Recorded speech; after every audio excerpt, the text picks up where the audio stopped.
Good evening. আজকে আবার আরেকটা সন্ধেবেলার জলখাবার নিয়ে হাজির হয়ে গেছি। আশা করি সবাই তোমরা খুব ভালো আছো। এই আমি দুটো সেদ্ধ আলু নিয়েছি। আমার না ঘরে সবসময় আলু সেদ্ধটা থাকেই, কেননা কখনো সখনো কিছু না কিছু একটা বানানো, মানে যখন তখন কিছু একটা বানিয়ে দেওয়া যায়। তো যাই হোক, আলুগুলো আমি একদম এই ম্যাশ করে নিচ্ছি। তারপরে শুধুমাত্র দুটো উপকরণ দিয়ে এত সুন্দর একটা জিনিস তৈরি, সেটাই তোমাদের সাথে শেয়ার করছি আজ। তারপর ওই আলুর মধ্যে আমি 5-6 চামচ ব্রেড ক্রাম্ব দিয়ে দিচ্ছি। ব্রেড ক্রাম্বটাও আমি ঘরে বানিয়ে রেখেছি, শুধু বানিয়ে ফ্রিজে রেখে দিলেই হয়।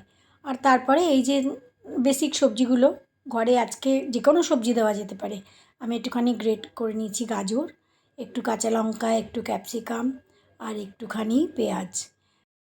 তারপর বেসিক মশলা যেগুলো, একটু স্বাদ মতো নুন, তারপরে অল্প একটু হলুদ, একটু কালারের জন্য একটুখানি রেড চিলি পাউডার, একটু ব্ল্যাক পেপার পাউডার, এইগুলো সব দিয়ে একটু চাট মশলা দিলে ভালো হয়, আর একটুখানি ধনেপাতা কুচি দিয়ে খুব ভালো করে হাত দিয়েই আমাকে খুব ভালো করে এগুলোকে মিক্স করতে হবে।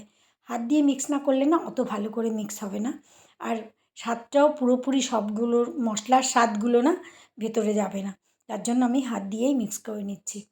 তারপরে হাতে একটুখানি তেল লাগিয়ে একটুখানি আমি ওই এক একটা বল মতন নিয়ে নিচ্ছি চামচ দিয়ে। তারপরে গোল বানাও, চৌকো বানাও, ওভাল শেপ বানাও, হার্ট শেপ বানাও, যেরকম ইচ্ছা তোমার সেরকম শেপ বানিয়ে নাও। বানিয়ে আমি মোটামুটি ওই কাটলেটের আকারেই মোটামুটি বানিয়ে নিচ্ছি। বানিয়ে এগুলোকে রেডি করে নিচ্ছি। তো এইভাবে আমি মোটামুটি সব কটা টিকিয়া বানিয়ে নিয়েছি। একটু ছোটো বড়ো বোধহয় হয়েছে দু একটা। তো যাই হোক, আমি সবগুলো বানিয়ে নিয়েছি। আজকে আমি এগুলোকে না তেলে ভাজবো না, খুব সামান্য তেলে, মানে 1 চামচ তেলও না, আমি এয়ার ফ্রায়ারে দিচ্ছি। এয়ার ফ্রায়ারে খুব কম তেলে আর খুব হেলদি জিনিসটা তৈরি হয়। যার জন্য দেখো, আমাদের স্বাদের সঙ্গে সঙ্গে হেলথটাও তো দেখতে হবে, শরীরটাও দেখতে হবে। যার জন্য আমি আজকে এয়ার ফ্রায়ারে বানাচ্ছি। এইগুলো দিয়ে জাস্ট মানে একটুখানি তেলটা জাস্ট ঘুরিয়ে, তেল ব্রাশ করার মতন একটুখানি জাস্ট ঘুরিয়ে দিচ্ছি। ঘুরিয়ে আমি এয়ার ফ্রায়ারে লাগিয়ে দেবো। তো আমি এয়ার ফ্রায়ারে এগুলো বসিয়ে দিয়েছি 170°C 10 মিনিটের জন্য বসাচ্ছি। মোটামুটি সবই তো সেদ্ধ জিনিস, তো বেশিক্ষণ টাইম তো লাগবে না। মাঝখানে 5 মিনিট পরে আমি একটুখানি উল্টে দেবো এগুলো। তো দেখো 5 মিনিট বাদে উল্টে দিয়েছি, এই যে অফ হয়ে গেছে এয়ার ফ্রায়ার।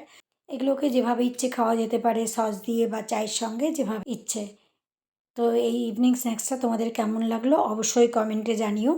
যদি আশা করি তোমাদের সবার খুব ভালো লাগবে।